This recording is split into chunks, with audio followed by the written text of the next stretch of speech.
আজকের ভিডিওটা আমার জীবনের সবচেয়ে মূল্যবান একটা মানুষকে নিয়ে, যাকে ছাড়া পৃথিবীটা দেখা অসম্ভব ছিল প্রায়। মানুষটা জীবনে অনেক কষ্ট করেছে, শখ শৌখিনতা বলতে কিছুই করেনি। তার মেয়ে হয়ে সারা জীবনে কিছুই তার শখ পূরণ করতে পারিনি।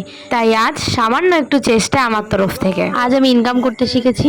সামান্য পরিমাণে আমি ইনকাম করি, তো সেই জন্য আজ মাকে নিয়ে এসেছিলাম আজ ক্যাফেতে। আমি তো প্রায় ক্যাফে যাই, আর ক্যাফে থেকে বাড়ি এসে মাকে ফটোগুলো দেখাই।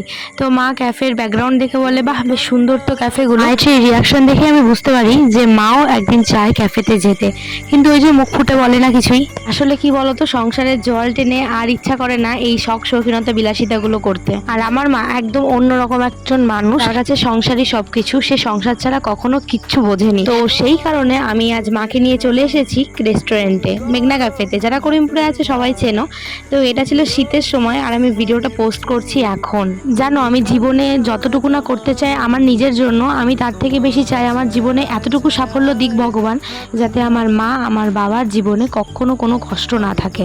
আমার বাবা মার কখনো যদি কোনো অভাব হয়, সেই অভাব যেন আমি পুরোটা পূরণ করতে পারি। আজকে নিয়েছিলাম মিক্সড চাউমিন, আর ছিল চিকেনের একটা ডিশ, আর ছিল কোক।